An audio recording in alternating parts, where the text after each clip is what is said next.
Hi students, welcome to online classes for class 6 to 8.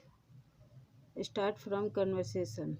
A conversation between purchaser and shopkeeper. Shopkeeper purchases is John. John shop गया है दुकान में कुछ सामान खरीदने। वो शॉपकीपर से किस तरह बात करता है इस कन्वर्सेशन में हम यहाँ देखेंगे। Okay. Shopkeeper, welcome to our shopping mall sir. हमारे शॉपिंग मॉल में आपका स्वागत है sir. John says thank you. Shopkeeper, how can I help you sir. मैं किस तरह आपकी मदद करूं सर, क्या चाहिए आपको। I want a good watch for gift. मुझे एक अच्छी घड़ी दिखाइए गिफ्ट करने के लिए। शॉपकीपर से आस्क, लेडीज और जेंट्स, कैसी घड़ी आपको चाहिए, लेडीज वॉच चाहिए या gents watch. What type do you want. John says, A lady watch please, do have any. मुझे एक लेडीज वॉच, लेडीज घड़ी चाहिए, क्या आपके पास कोई है।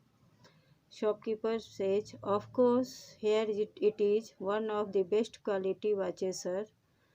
हाँ बिल्कुल है हमारे पास वैसी घड़ी, और यहाँ देखिए एक बहुत अच्छी क्वालिटी की घड़ी यहाँ पर है सर, प्लीज़ यहाँ देखिए। John, do you have any warranty for this watch.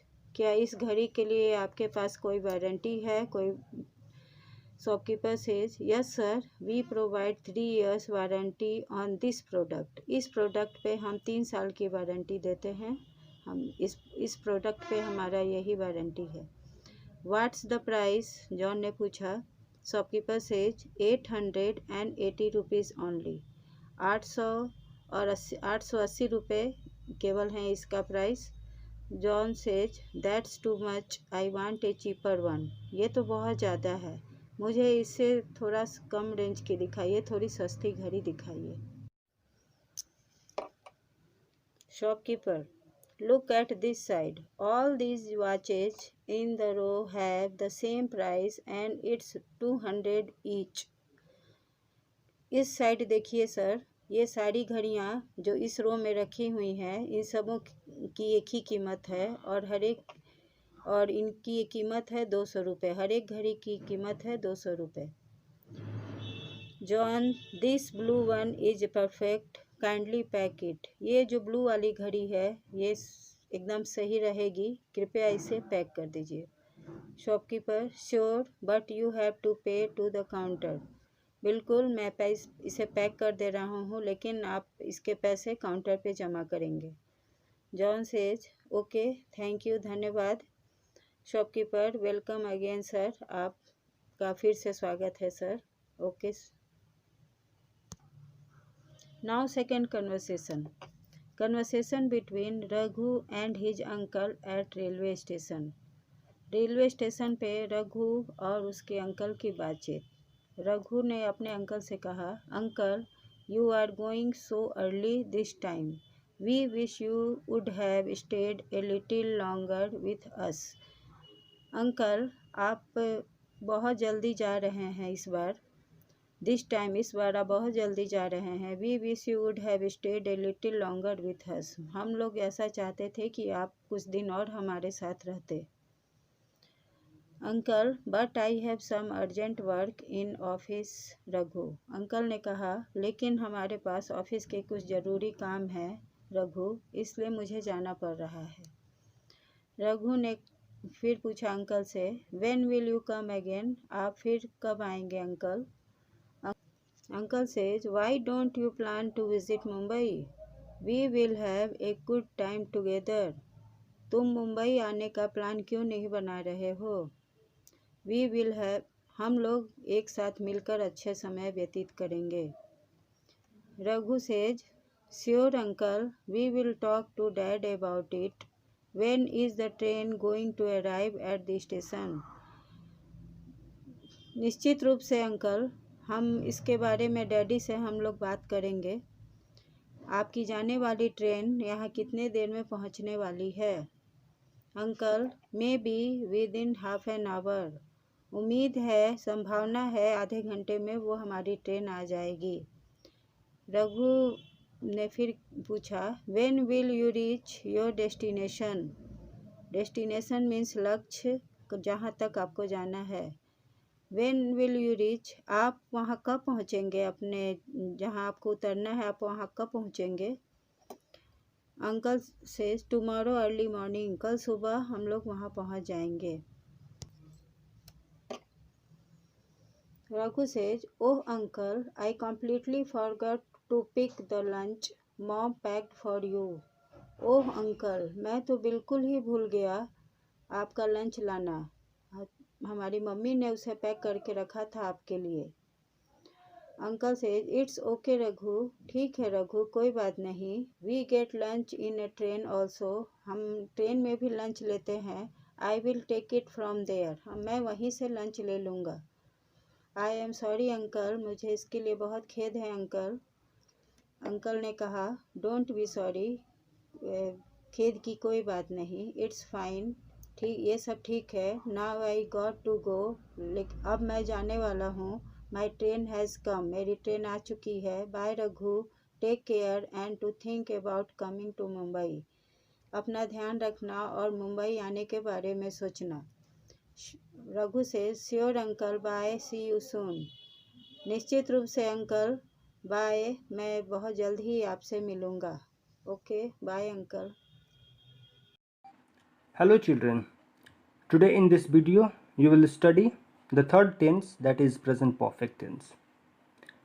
जो प्रेजेंट परफेक्ट टेंस जो होता है ये ऐसे एक्शन को बताता है जिसके अंत में चुका है, चुकी है, चुके हैं लगा रहे हैं। Now if you talk about the present perfect tense, it is used to show an action which is recently completed, जो अभी हाल फिलहाल में ख़त्म हुआ हो, ऐसे एक्शन को बताने के लिए we use present perfect tense.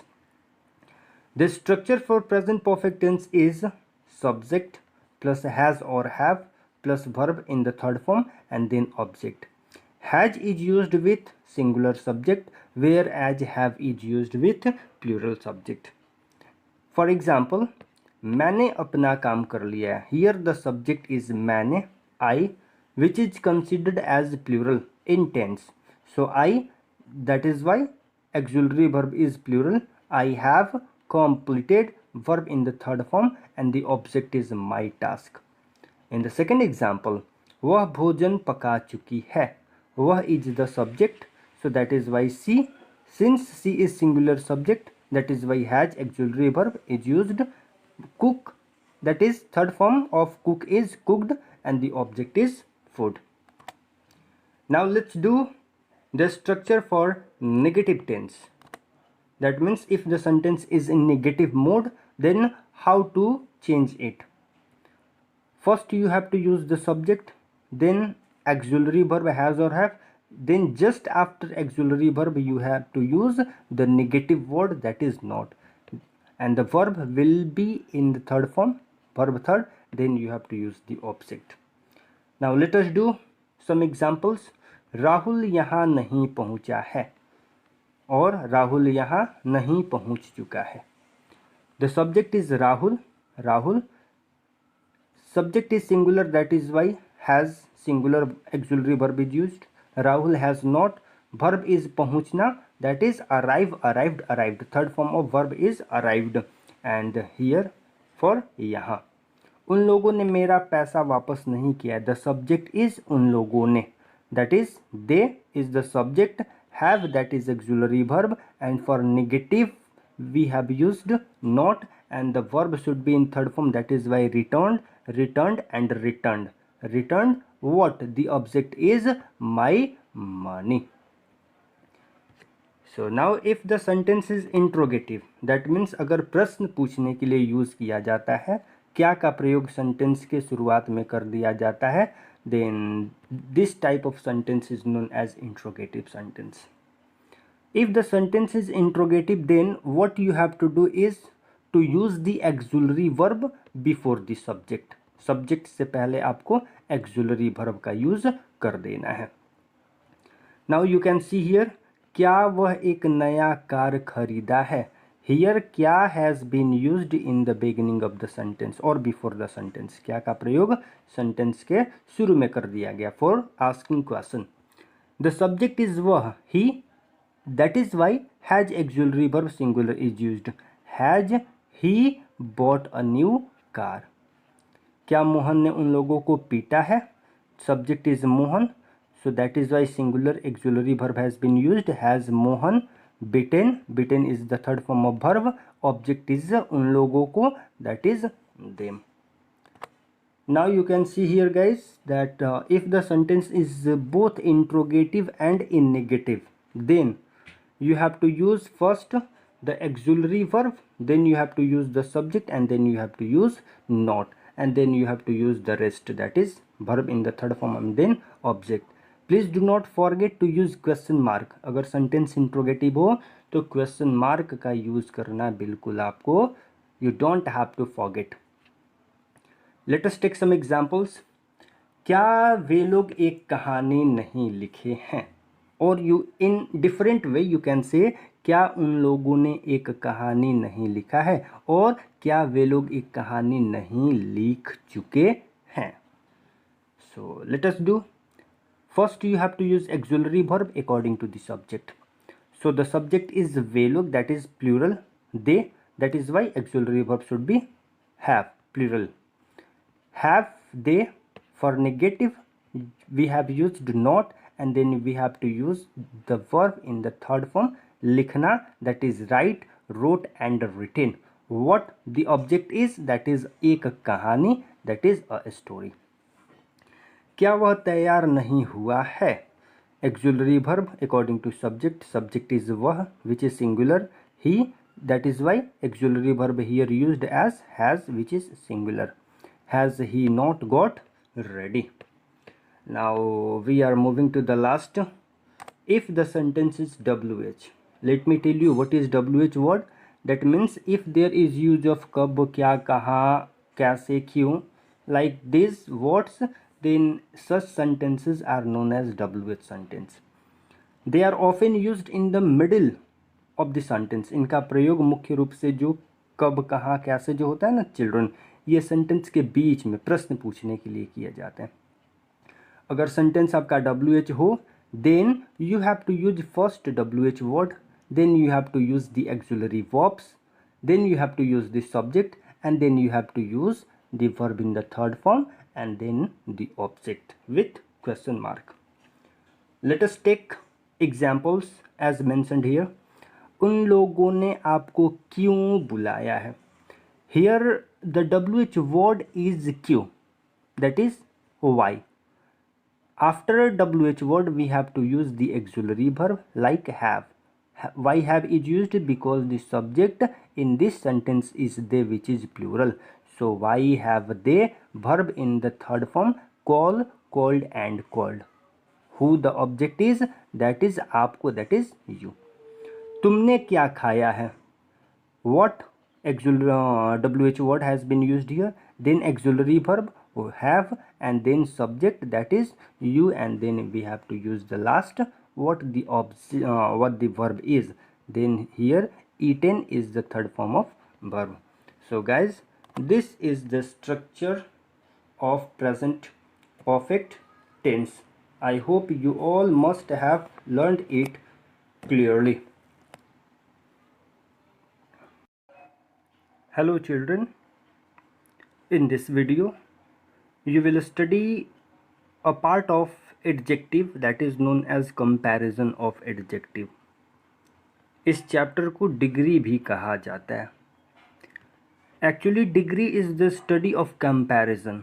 जो डिग्री जो होता है वो कंपैरिजन, जो तुलना हम लोग करते हैं ना, उसको कहा जाता है। इसमें हम यही सीखते हैं कि कैसे एक दूसरे को या दो से ज़्यादा लोगों में हम कंपेयर कर सकते हैं, how we can make comparison between और more than to.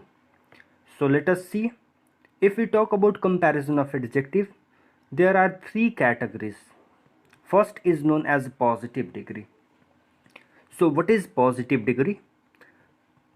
Here the definition is when an adjective qualifies a noun or a pronoun, it is said to be in the positive degree. अगर कोई adjective किसी noun या pronoun को qualify करे, उसकी विशेषता बताए, देन इसे ही हम पॉजिटिव डिग्री कहते हैं। हियर नोट इज रिटन, अगर कोई एडजेक्टिव किसी नाउन के साथ प्रयोग होगा तो वह अपने पहले article that means a an और द लेगा। Here you can see that Saurabh is a tall boy, that means Saurabh एक लंबा लड़का है। Then here in this sentence Saurabh is only a boy whose quality or which whose quality is being shown as what kind of boy he is, that is tall, वह किस तरीके का लड़का है, लंबा लड़का है। then here the tall word is used to qualify Saurav, which is a noun. So here we will say that tall is in the positive degree. Now let us see the next one. The second is comparative degree. As you can see, comparative, that means comparison, तुलना करना. So what comparative degree is? Let us see. Comparative degree, when an adjective is used to show or make comparison between the two. Remember, between the two, जब दो लोगों के बीच में तुलना किया जाए, it is said to be in the comparative degree, तो उसे ही हम कंपैरेटिव डिग्री कहते हैं। Now how we will understand where we have to use comparative degree, कहाँ हमें कंपैरेटिव डिग्री का यूज करना है। Let us see here. Note, इसका प्रयोग दो के बीच तुलना करने के लिए किया जाता है। Always remember that between the two, दो के बीच ही।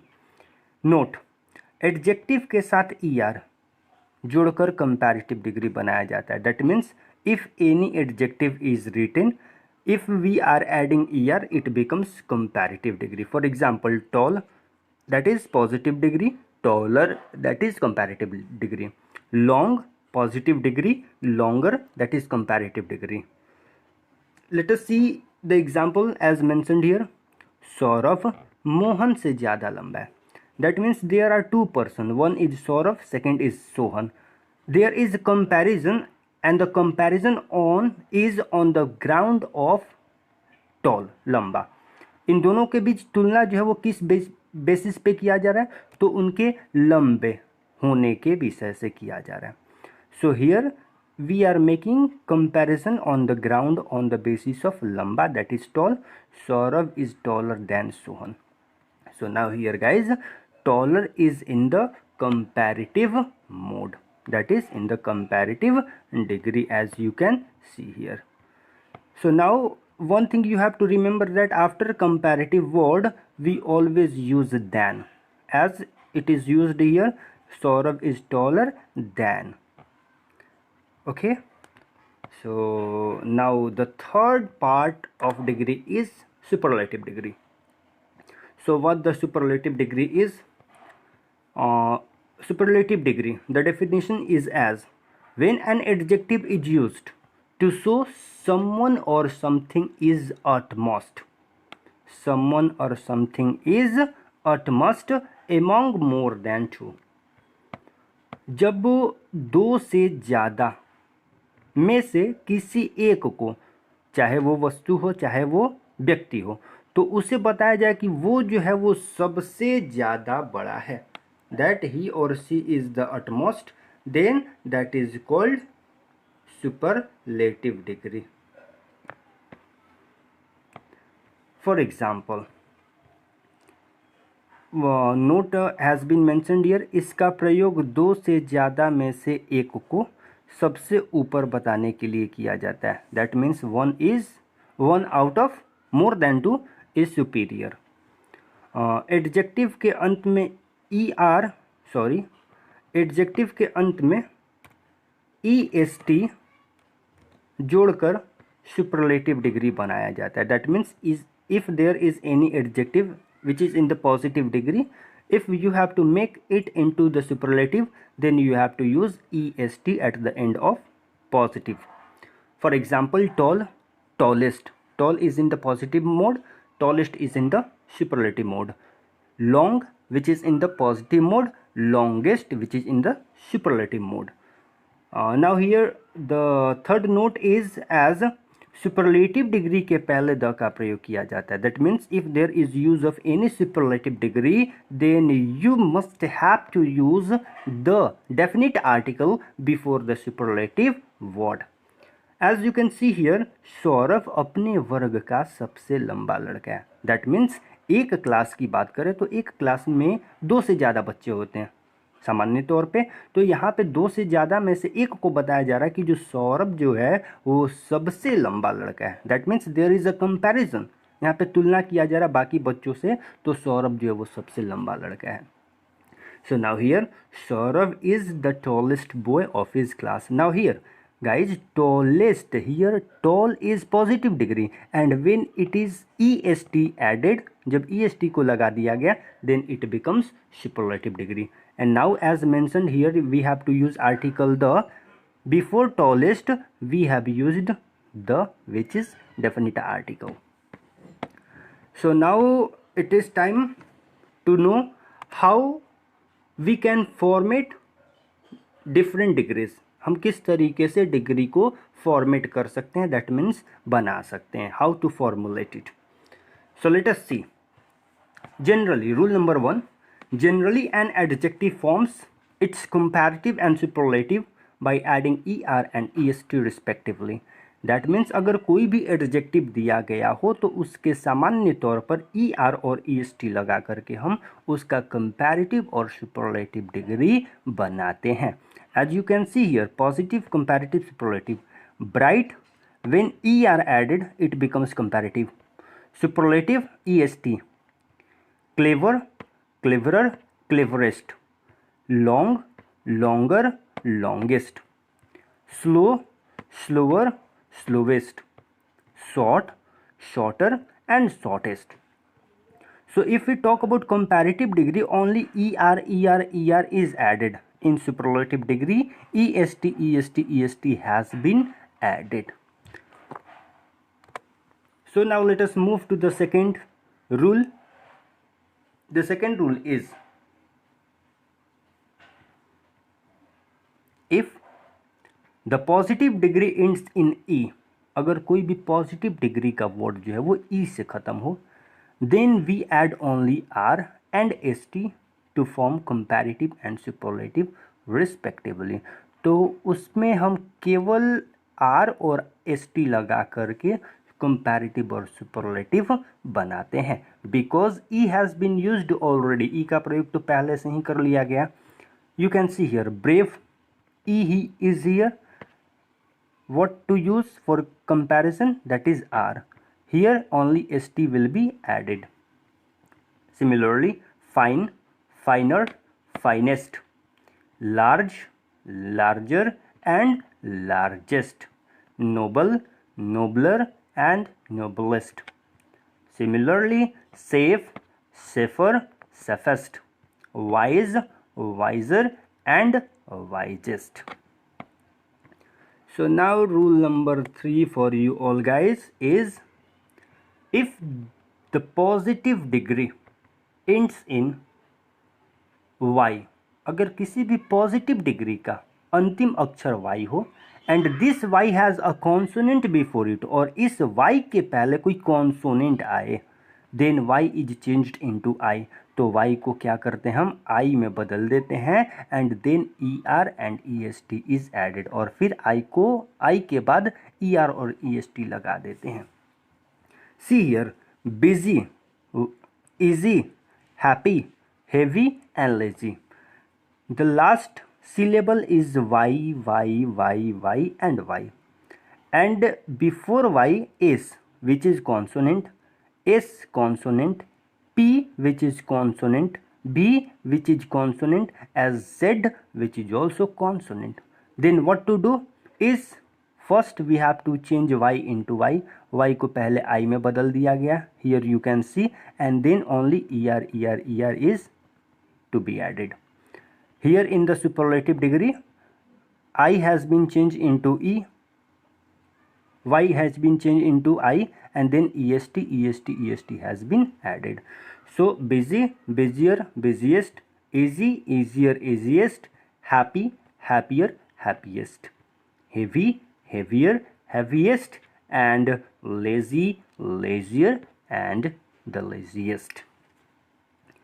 So now guys, rule number 4 is,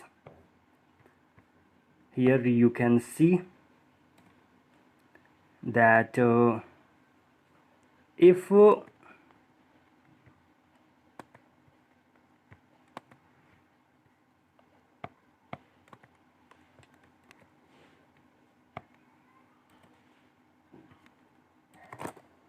the positive degree ends in a consonant, अगर किसी भी पॉजिटिव डिग्री का अंतिम अक्षर कॉन्सोनेंट हो, and this consonant has a vowel before it, और उस कॉन्सोनेंट के पहले कोई वोवेल आए, then the last letter is doubled, तो जो अंतिम अक्षर जो होता है लास्ट लेटर उसे हम डबल कर देते हैं, and then E R and E S T is added, फिर ई आर और ई एस टी बना जोड़ देते हैं to make comparative and superlative respectively, superlative और कंपैरेटिव बनाने के लिए.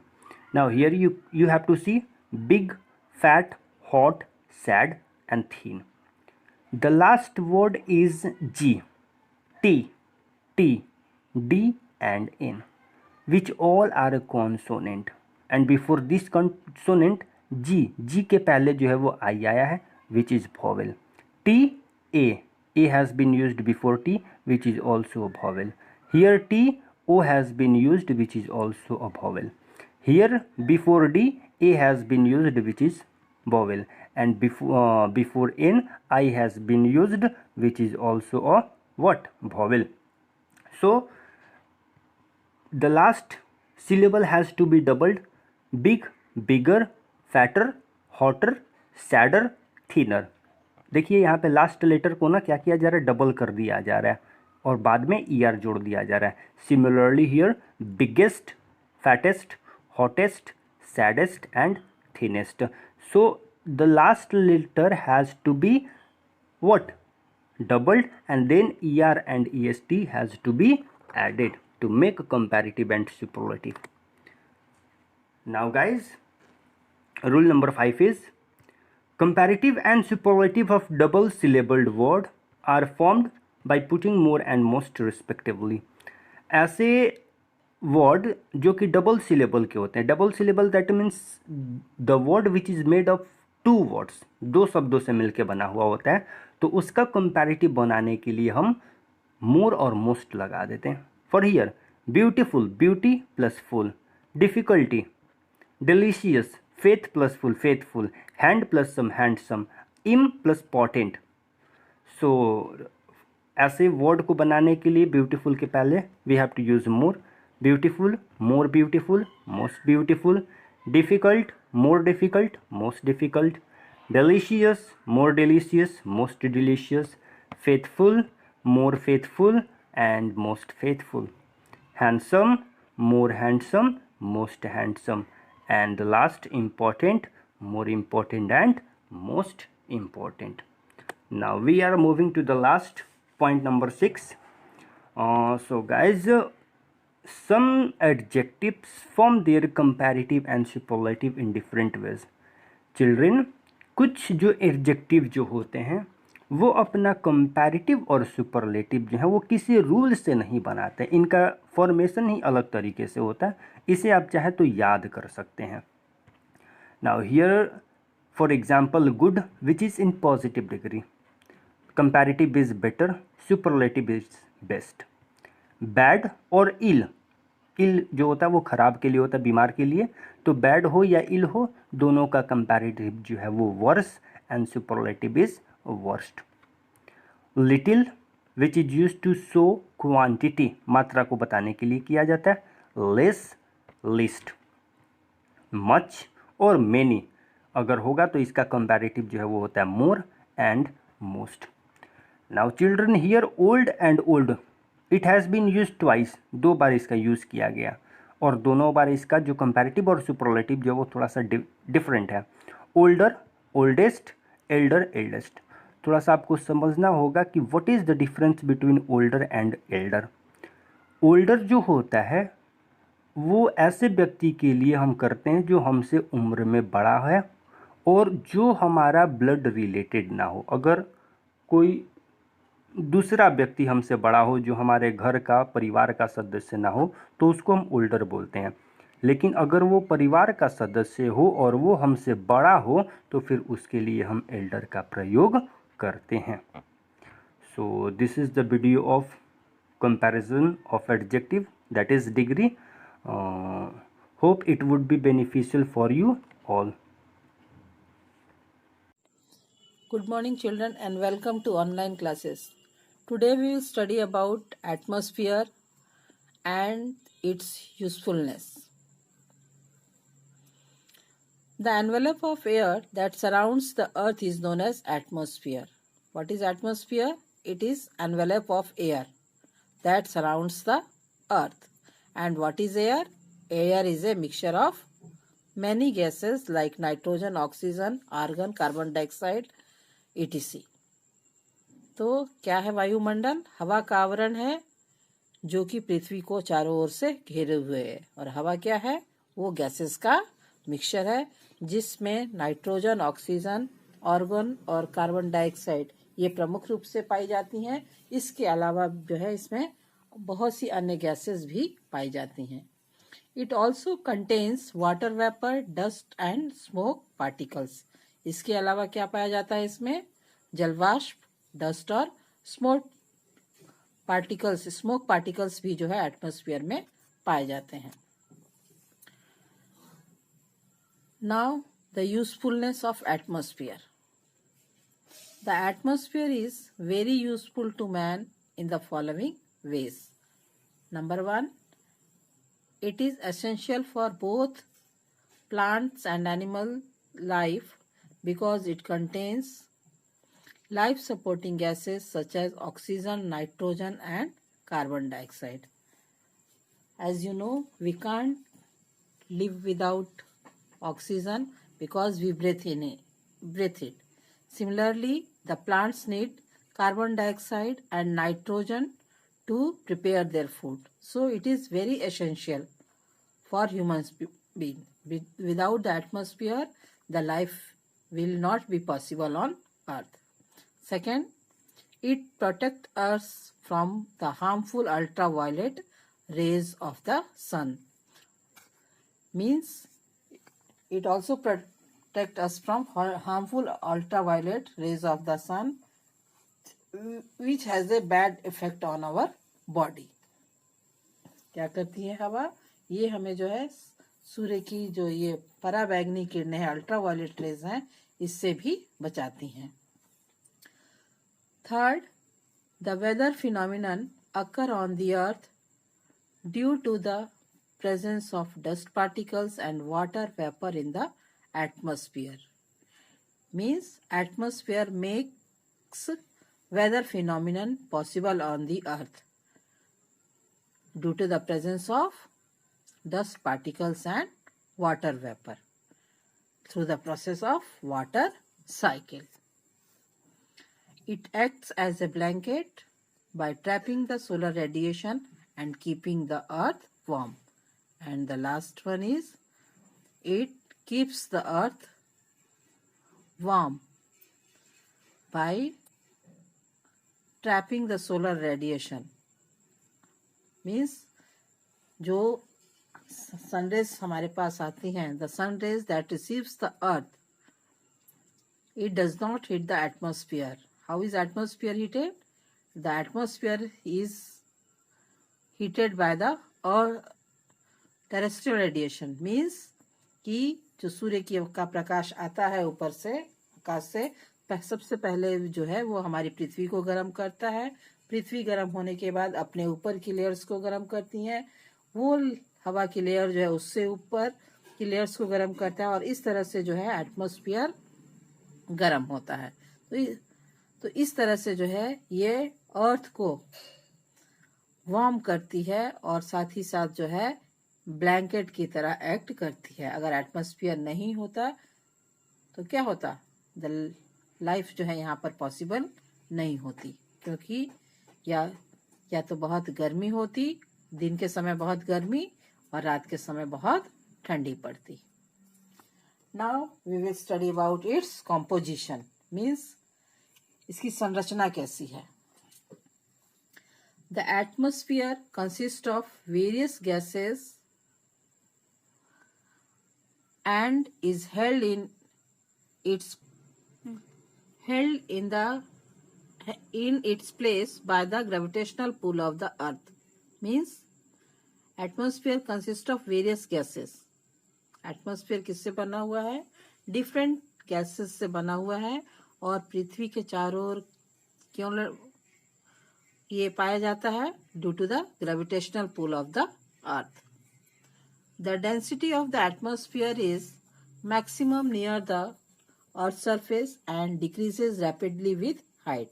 Means सबसे अधिक जो हवा का घनत्व है, डेंसिटी कहाँ पाई जाती है? अर्थ सरफेस के निकट, specially from earth surface to 12 kilometers.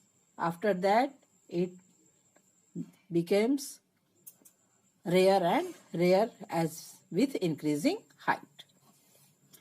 It consists of various gases such as nitrogen 78%, oxygen 21%, carbon dioxide 0.03%,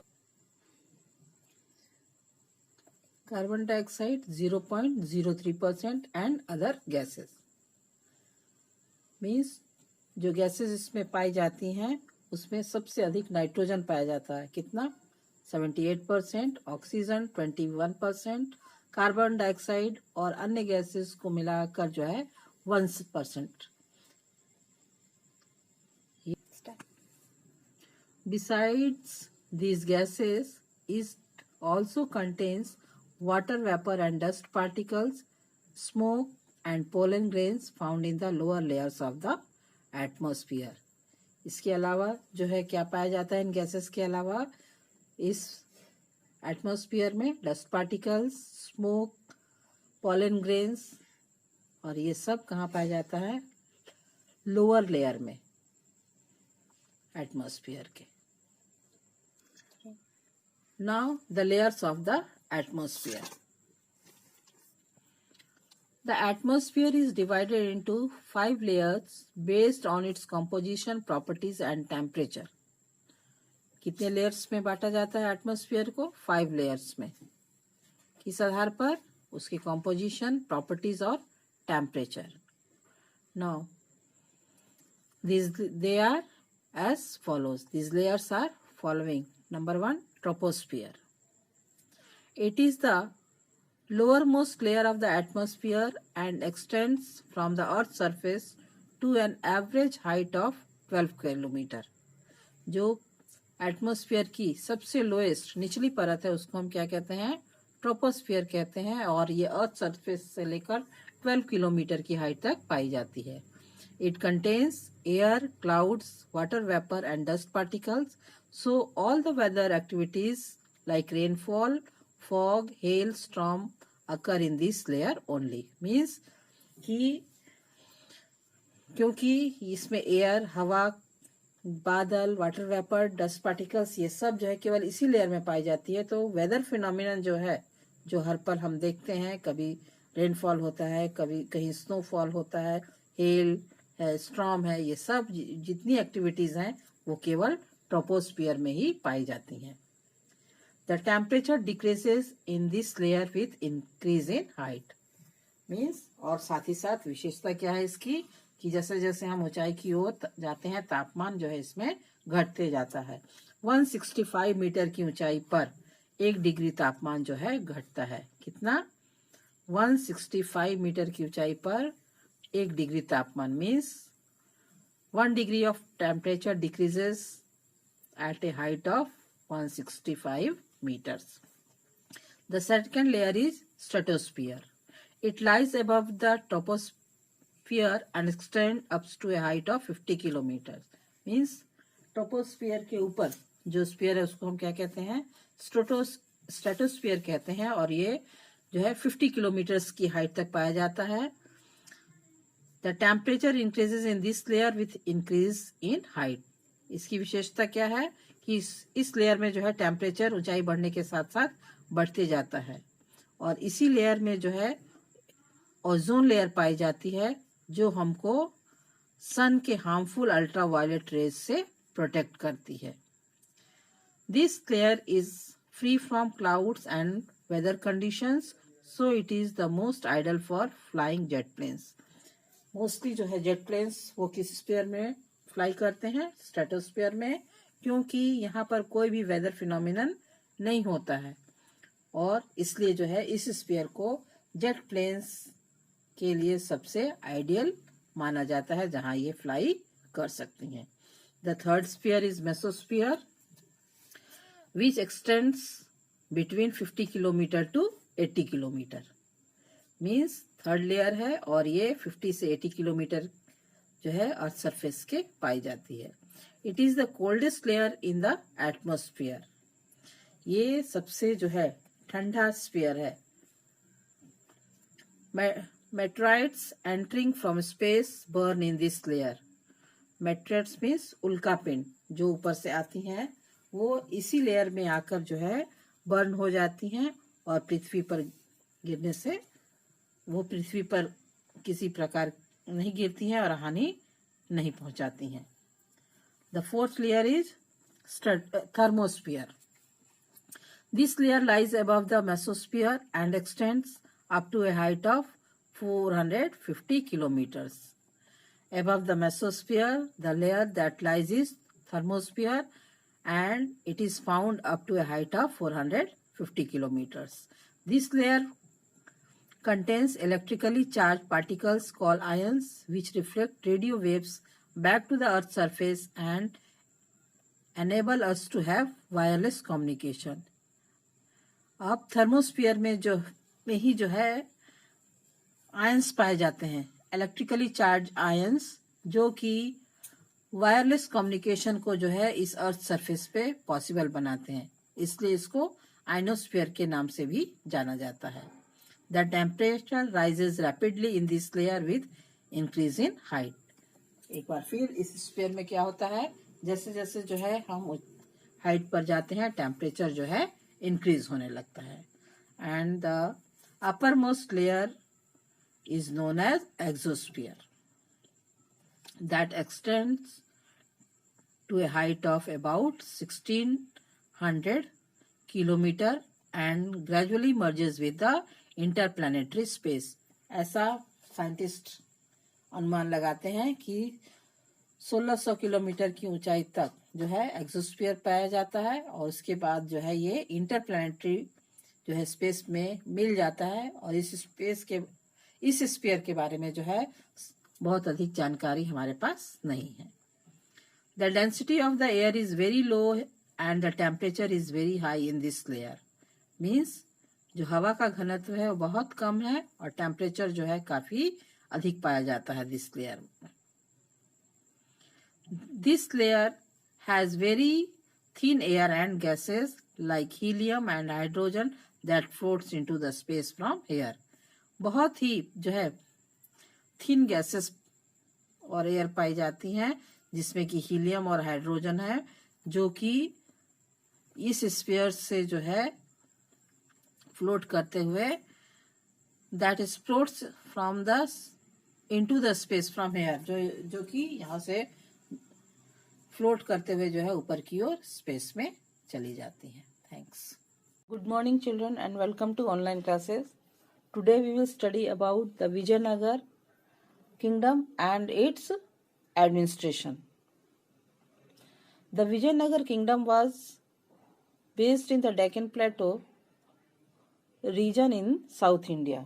Means it was situated in the southern part of India and it is said that it was founded by two brothers, Harihara I and Bukka Rai I of Sangam dynasty in 1336. Who founded the Vijayanagar kingdom? It was founded by the Harihara Rai I and Bukka Rai I of Sangam dynasty in 1336. It reached the highest of its glory under Krishnadev Rai. Means it's reached its glory. Means अपने चरमोत्कर्ष पर कब आया विजयनगर? कृष्णदेव राय के शासनकाल में। It lasted for 2 for more than 2 centuries as the dominant power in the South India from 1336 to 1565. Means लगभग 200 सालों तक जो है दक्षिण भारत में विजयनगर अपने चरमोत्कर्ष पर था और वहां का शासन जो है चारों तरफ फैला हुआ था. Now Krishnadeva Raya. Krishnadeva Raya was an emperor of the Vijayanagar Empire who ruled from 1509 to 1529 C. Krishnadeva राय कहाँ के शासक था? वो जो है विजयनगर का शासक था, जिसने कि 1509 से लेके 1529 तक विजयनगर पर शासन किया. He was the third ruler of the Tulwa dynasty and is considered as one of the greatest ruler of the empire. Tuluva dynasty का वो के वंश का था और जो है वो तीसरा ऐसा शासक माना जाता था जो कि महान means greatest ruler of the empire. सब विजयनगर के शासकों में सबसे महान जो है कृष्णदेव राय को माना जाता है. He was a great military commander also. साथ ही साथ जो है वो एक क्या था, एक कुशल सेना नायक भी था. He defeated the sultans of Bijapur, Golconda and the Bahmanis Sultanate and the Gazapatti of Odisha. उसने अपने शासन काल में विस्तार की नीति को जो है जारी रखते हुए बीजापुर, गोलकोंडा, बहमनी और गाजापट्टी जो कि उड़ीसा में था उस समय, यहाँ के शासकों को हरा दिया था. Although his region is known as the golden age of Kannada literature, but the poet from other languages like Telugu, Sanskrit, Tamil also enjoyed the patronage of the emperor. की मीन्स कि जो कृष्णदेव राय था उसके कन्नड़ भाषा को जो है उसके राज्य का चरमोत्कर्ष जो है भाषा कहा जाता था, लेकिन उसने केवल कन्नड़ को ही नहीं बल्कि अन्य भाषाओं जैसे तेलुगु, संस्कृत, तमिल इन सब को भी जो है प्रोत्साहित किया. He respected the all the sects of Hinduism. क्योंकि दक्षिण भारत में जो है हिंदू धर्म 2 सेक्ट में डिवाइड था, वैष्णव और शिवा. तो सभी दोनों ही सेक्टों को जो है उसने आदर किया. He himself was fluent in many languages and was a man of much justice. वो खुद भी अनेक भाषाओं को बोलने में सक्षम था और जो है न्याय करने में सक्षम था. He died in 1530 C और अंत में जो है 1530 में उसकी C मीन्स कॉमन एरा में उसकी मृत्यु हो गई. अब है administration under Vijayanagara rulers. The administration of Vijayanagar Empire was centralized. The entire Vijayanagar Empire was divided into 2 sect governments for the administrative purpose. कि centralized जो है वो एडमिनिस्ट्रेशन था और एडमिनिस्ट्रेशन को, प्रशासन को सही ढंग से चलाने के लिए पूरा का पूरा विजयनगर जो है के प्रशासन को जो है 2 भागों में बांटा गया था, the central and the provisional. अब सेंट्रल एडमिनिस्ट्रेशन में कौन कौन से लोग आते थे? The king of the Vijayanagara kingdom, the kings of the Vijayanagara kingdom were at the top of the administration and were assisted by a council of efficient minister. Means जो king था, राजा था, जो था वो टॉप पर होता था और उसको सलाह देने के लिए बहुत से कुछ जो है मिनिस्टर्स होते थे जिसको कि काउंसिल ऑफ मिनिस्टर्स के नाम से जाना जाता था, जैसा कि आज के समय में होता है. They had unlimited powers. They means Kings had unlimited powers. उनकी जो है शक्तियां अपार थी. They were the commander-in-chief of the army, the highest administrator and the chief justice. Means न्याय देने का काम हो, सेना को कमांड करने का काम हो या शासन करने का काम हो, सब में जो है जो राजा थे उनका उनकी भूमिका जो है मुख्य होती थी। They always focused on the welfare of their subjects and were responsible for the overall administration of the state. लेकिन इसके बावजूद भी राजा अपनी प्रजा के प्रति उत्तरदायी था। वो हमेशा जो है अपने लोगों की भलाई के लिए ही काम करता था। अब second part was provisional administration. जैसे आज के समय में क्या है, second is provincial administration. The whole kingdom was divided into 6 provinces known as mandalams. Means पूरा का पूरा जो देश था उसको राज्यों में बांटा गया था और उन राज्यों को क्या कहा जाता था, मंडलम कहा जाता था। The administration of each province was under a governor who were either a member of the royal family or the influential noble. और हर मंडलम का, प्रोविनेंसी का एक गवर्नर होता था। वो तो या तो राज परिवार से होता था या अमीर घराने से उसका ताल्लुक होता था। These mandalams were further divided into valandus and valandus were divided into nadus. Means जो राज्य थे वो डिस्ट्रिक्ट में और डिस्ट्रिक्ट जो है वो आगे गांव में बटे हुए थे। तो मंडलम राज्य हो गया, वलांडूस जो है जिले हो गए और जो नाडूस थे वो गांव हो गए। The system of local government in the villages known as Nadus was an important characteristics of Vijayanagara administration. और जो लोकल सेल्फ गवर्नमेंट थी जो गांव में होती थी उसकी अपनी अलग विशेषताएं होती थी। Thank you.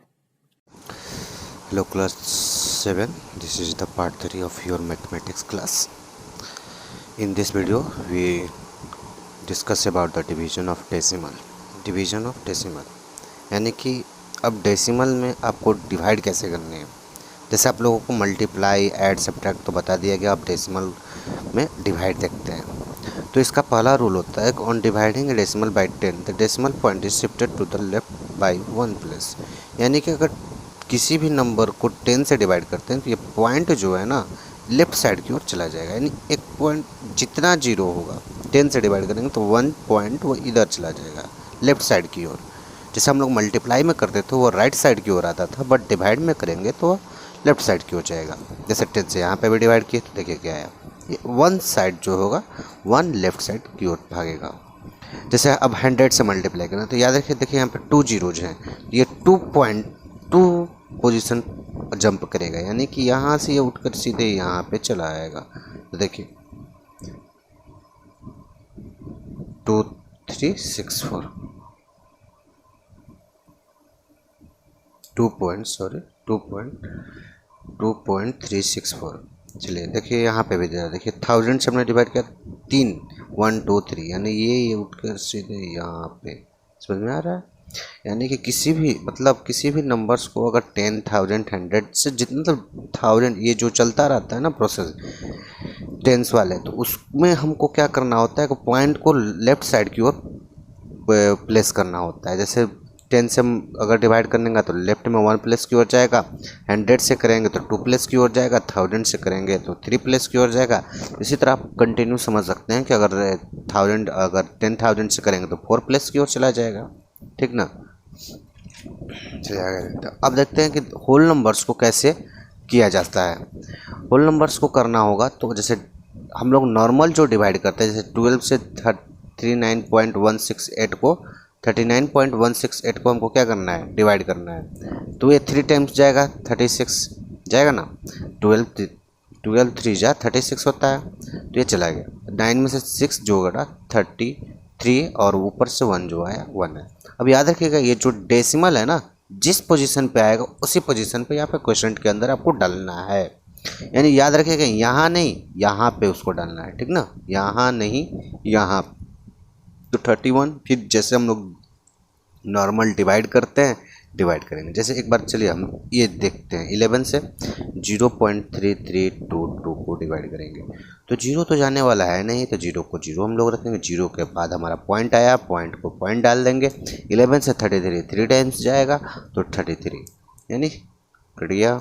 अब 2 आया तो 2 आया तो 2 तो जाने वाला है नहीं, 11 से 2 जाएगा नहीं। तो आपको एज ए डिवाइडिंग रूल आपको पता होगा, जब कोई नंबर्स नहीं जाते हैं यानी छोटे हो जाते हैं एज कम्पेयर टू, तो उसके लिए हम लोग को यहाँ पे क्वेश्चन के अंदर क्या करना पड़ता है, 0 बढ़ाना पड़ता है, तब जाकर ऊपर से 1 नंबर्स को हम लोग डालते हैं। तो 2 टाइम्स चला जाएगा 22 चला गया। यानी आपको नेचुरल नंबर में डिवाइडिंग के अंदर ऐसे बनाने हैं इस प्रोसेस से। चलिए नेक्स्ट है आप लोगों का रेशनल नंबर। रेशनल नंबर के अंदर आप लोगों को पढ़ना क्या है, रेशनल नंबर। चलिए उससे पहले हम लोग देखते हैं नेचुरल नंबर। नेचुरल नंबर आखिर होता क्या है, तो the counting number are called natural number. जैसे काउंटिंग नंबर जैसे 1 2 3 4 5 6 7 8 9 10 11 जो इन्फिनाइट तक चलता है, हमको पता नहीं है उसका एंड क्या है, उसी को हम लोग क्या कहेंगे, नेचुरल नंबर। याद रखिएगा नेचुरल नंबर में 0 नहीं आता है। क्या, नेचुरल नंबर में कभी भी 0 नहीं आएगा। अगर 0 आ गया दैट मीन्स वो क्या कहलाएगा, whole number. Whole numbers all natural number together with 0 are called whole number. देखिए 0 से हमने स्टार्ट किया, 0 1 2 3 4 5 इसी चलता रहेगा। अगला देखिए integer. All natural number and natural number 0 and negative at counting number called integer number. यानी कि सारे के सारे काउंटिंग नंबर भी होंगे, याद रखिएगा काउंटिंग नंबर भी होंगे, 0 भी होगा, नेगेटिव भी होगा। काउंटिंग नंबर भी होंगे, काउंटिंग नंबर यानी पॉजिटिव में 0 भी होंगे और निगेटिव भी होंगे, तो उसको हम लोग क्या कहेंगे, इंटीजर कहेंगे।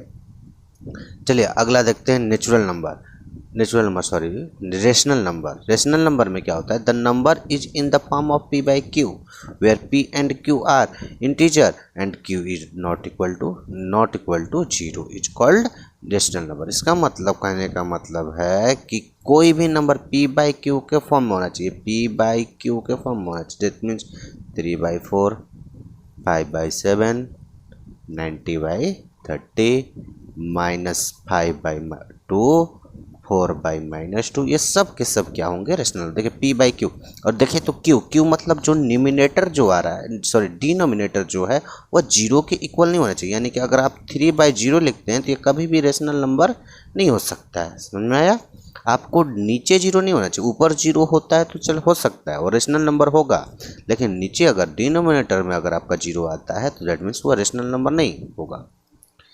चलिए अगला है positive rational number. Positive rational number उसको कहेंगे जिसका नोमिनेटर और डिनोमिनेटर दोनों पॉजिटिव हो, ठीक ना। जिसका नोमिनेटर और डिनोमिनेटर पॉजिटिव हो या तो दोनों निगेटिव हो, तब आपका एक ऐसा निगेटिव है तो पॉजिटिव आप कैसे कर सकते हैं, तो बिल्कुल हम निगेटिव ये दोनों माइनस को हम लोग कट कर देंगे तो पॉजिटिव में आ जाएगा कि नहीं, 13/8 हमारा आ जाएगा। तो यानी या तो दोनों पॉजिटिव में हो या तो दोनों निगेटिव में भी हो। अगर -3/-7 भी लिखते हैं तो ये भी हमारा पॉजिटिव रेशनल नंबर है। अंडरस्टैंड। अब जब पॉजिटिव समझ में आ ही गया होगा तो दैट मीन्स कि आपको निगेटिव भी समझ में आ गया होगा। यानी कि निगेटिव में क्या होगा, या तो आप डिनोमिनेटर आपका निगेटिव होना चाहिए या तो नोमिनेटर निगेटिव होना चाहिए। जैसे यहाँ पे देखिए, यहाँ पे हमारा नोमिनेटर जो है निगेटिव में है और यहाँ पे डिनोमिनेटर हमारा निगेटिव में है, तो इस रेशनल नंबर को हम लोग क्या कहेंगे, it is negative rational number. अब चलिए इक्विवेलेंट रेशनल नंबर क्या होता है, कि जब इक्विवेलेंट रेशनल मतलब सिमिलर, एक जैसा, जैसे 3/4 नोमिनेटर और डिनोमिनेटर में सेम नंबर से मल्टीप्लाई करेंगे। याद रखिएगा नोमिनेटर और डिनोमिनेटर में हमेशा सेम नंबर से, देखिए 2/2 से मल्टीप्लाई किया नोमिनेटर और डिनोमिनेटर में, 3 से मल्टीप्लाई किया, 4 से मल्टीप्लाई किया, 5 से। तो देखिए 3/4 3 2 जा 6/8 3 3 जा 9/12 4 3 जा 12/16 5 3 जा 15/20। तो आप कहिएगा सर आप यहाँ पर हर जगह इक्वल का साइन दे रहे हैं, जबकि 3 तो 6 के इक्वल नहीं है, 4 to 8 के इक्वल नहीं है। देखिए बाबू, जब इक्वल नहीं है लेकिन हमने इक्वल का साइन दिया तो इसको हम लोग स्टैंडर्ड फॉर्म में जब कन्वर्ट करेंगे तो 2 से ये 3 टाइम्स चला जाएगा और ये 4 टाइम्स। देखिए तो आ गया कि नहीं, 3/4 इसके। 9 जो है 3 से 3 टाइम्स जाएगा और 3 से ये 4 टाइम्स। देखिए ये इक्विवेलेंट में यही होता है कि ये आपको स्टैंडर्ड फॉर्म में कन्वर्ट करने पर फिर से उसी पोजीशन में आ जाएगा।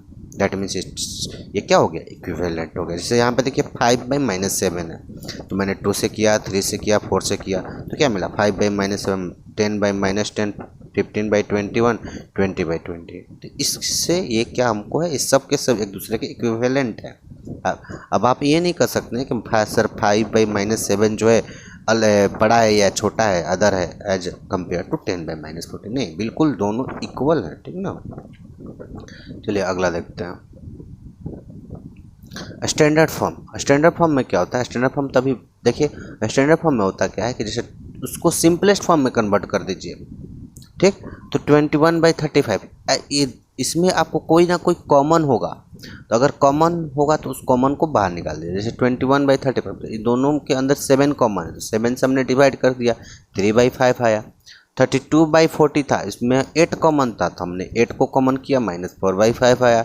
22/55 माइनस में, याद रखिए, देखिए माइनस में 55 है, जिसको हम लोग पॉजिटिव में कन्वर्ट कर देंगे, तो -1 से मल्टीप्लाई कर दिए तो माइनस ऊपर चला गया, तो -22/11 -55/11 ये अब आया। इसमें के अंदर अब कोई कॉमन नहीं है, जरा देखिए ये दोनों, इस सब में कोई कॉमन नहीं है, तो ये सब जो जिस पोजीशन में आया है इसको हम लोग कहेंगे स्टैंडर्ड फॉर्म, ठीक।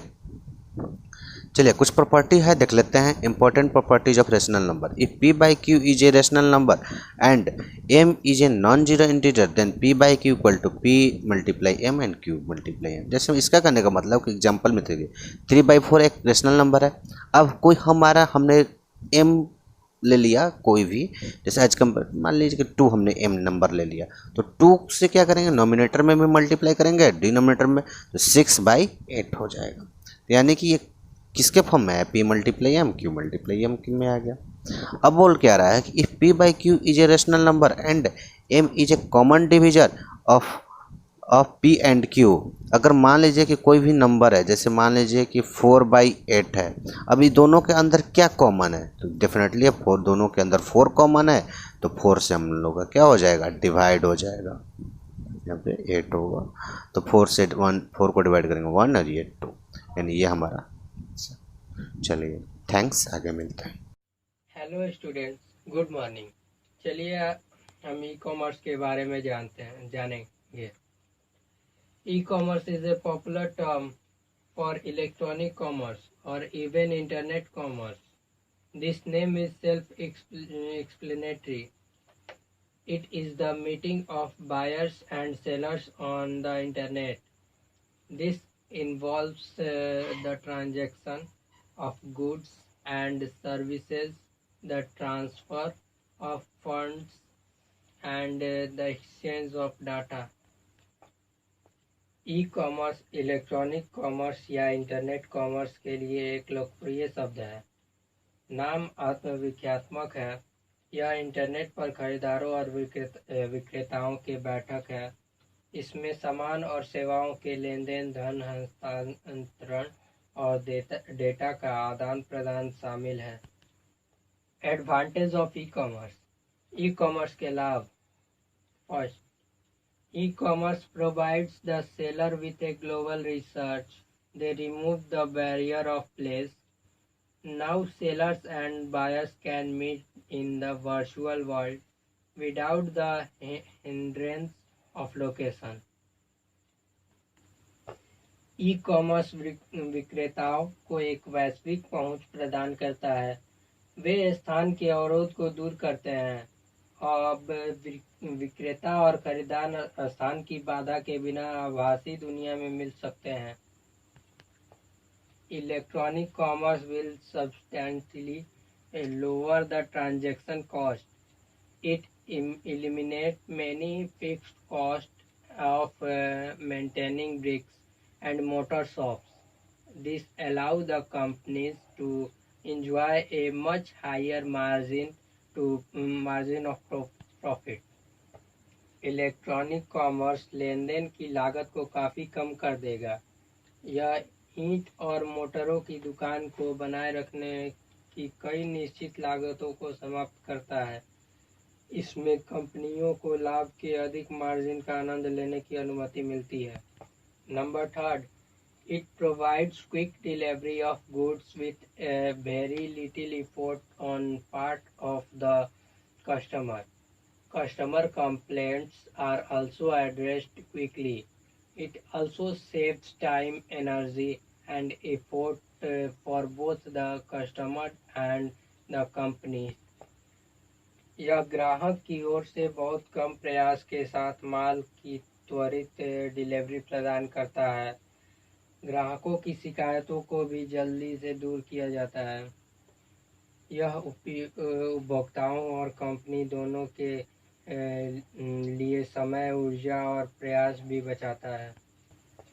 One other great advantage is the convenience it offers. A customer can shop 24/7. The website is functional at all times. It does not have working hours like a shop.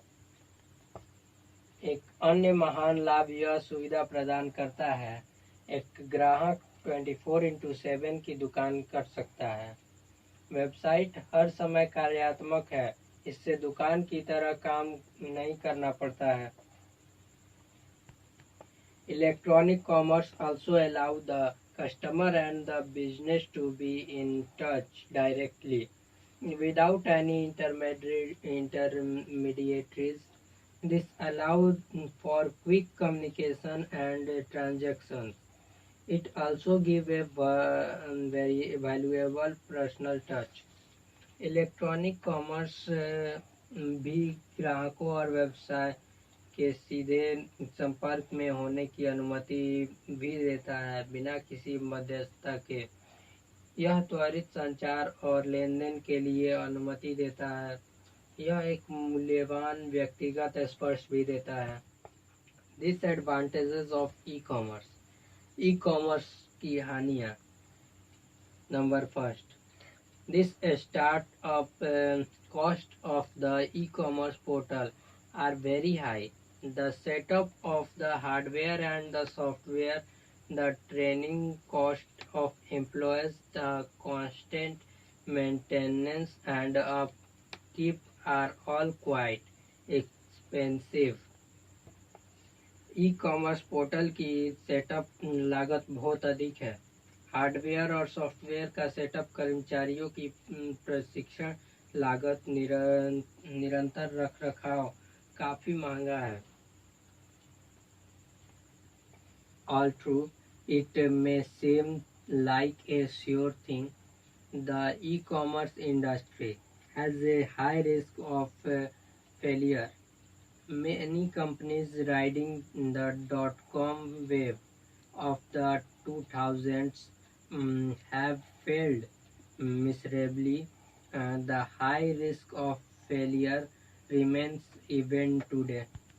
यद्यपि यह एक निश्चित बात की तरह प्रतीत हो सकता है, ई कॉमर्स उद्योग में विफलता का उच्च जोखिम है। 2000 के दशक की .com वेब की सवारी करने वाली कई कंपनियां बुरी तरह से विफल रहीं। विफलता का उच्च जोखिम आज भी बना हुआ है। Number third, at time e-commerce can feel impersonal, so it lacks the warmth of an interpersonal relationship, which is important for many brands and products. This lack of a personal touch can be a disadvantage for many types of services and products, like in interior designing or the jewelry businesses. कई बार e commerce अव्यक्तिगत महसूस कर सकता है, इसलिए इनमें पारस्परिक संबंधों की गर्माहट का अभाव है, जो कई ब्रांडों और उत्पादों के लिए महत्वपूर्ण है। व्यक्तिगत स्पर्श की यह कमी कई तरह की सेवाओं और उत्पादों के लिए नुकसानदायक हो सकती हैं, जैसे इंटीरियर डिजाइनिंग या jewellery business. Security is another area of concern. Only recently we have witnessed many security breaches where the information of the customers was stolen. Credit card theft, identity theft, etc. remains big concern with the customers. सुरक्षा चिंता का दूसरा क्षेत्र है। हाल ही में हमने कई सुरक्षा उल्लंघनों को देखा है। जहां ग्राहकों की जानकारी चोरी हो गई थी, क्रेडिट कार्ड की चोरी, पहचान की चोरी आदि ग्राहकों के साथ बड़ी चिंता का विषय है। Good morning children, online video में आपका स्वागत है।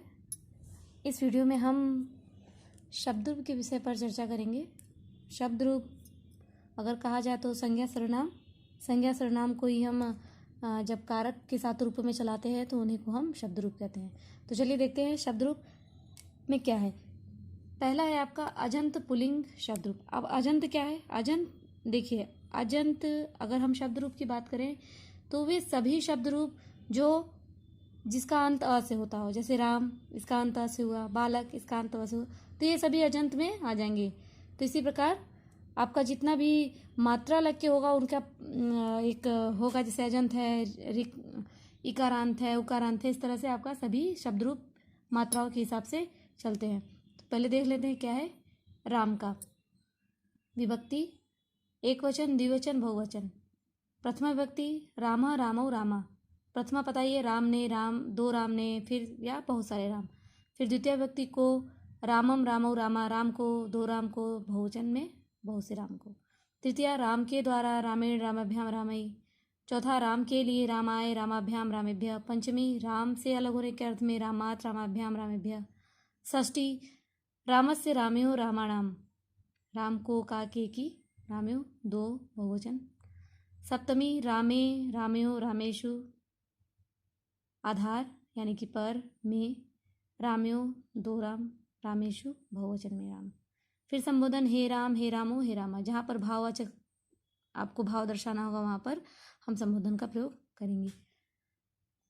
अब आते हैं हम इकारांत पुल्लिंग शब्द रूप। मुनि विभक्ति एक वचन, द्विवचन, बहुवचन उसी तरह चलेगा, लेकिन यहाँ पर इकारांत हो गया है मुनि, तो इसमें कुछ चेंजेस आपको देखने को मिल जाएंगे। प्रथमा मुनि, मुनि, मुनिया। द्वितीया है मुनीन, मुनि, मुनीन। तृतीया मुनिना, मुनिभ्याम, मुनिभि। चतुर्थी मुने, मुनिभ्याम, मुनिभ्यः। पंचमी मुने, मुनिभ्याम, मुनिभ्यः। षष्ठी मुने, मुन्यो, मुनीनाम। सप्तमी मुन्नौ, मुनौ, मुन्यो, मुनीषु। संबोधन हे मुने, हे मुनि, हे मुनिः। एक चीज़ ध्यान दीजिएगा, ये अजंत है और ये इकारांत है। तो जब हम अजंत की बात करेंगे, जब जो शब्द अ पर ख़त्म हो जाएंगे वहाँ पर क्या होगा कि आपको इसी तरह से सारे रूप चलाने होंगे। फिर अगर इकारांत में अगर ई आता है, छोटी ई आता है या बड़ी ई आता है, तो आपको इकारांत में इस तरह से सारे वर्ड अगर मिल जाएंगे आपको, तो जैसे नदी है, ये जो वर्ड होंगे, ये जो शब्द होंगे, इनको हम इसी हिसाब से चलाएंगे, यही रूल फॉलो होगा उसके पीछे। नेक्स्ट आते हैं उकारांत, देख लीजिए। उकारांत पुल्लिंग शब्द रूप भानु। प्रथमा है भानु, भानु, भानुआ। द्वितीया भानु, भानु, भानून। तृतीया भानुना, भानुभ्याम, भानुभे। चतुर्थी भानवे, भानुभ्याम, भानुभ्यः। पंचमी भानो, भानुभ्याम, भानुभ्यः। षष्ठी भानो, भानुओ, भानुनाम। सप्तमी भानो, भानुओ, भानुषु। संबोधन हे भानु, हे भानु, हे भानुआ। अब हम आते हैं ऋकारांत पुल्लिंग शब्द रूप पर।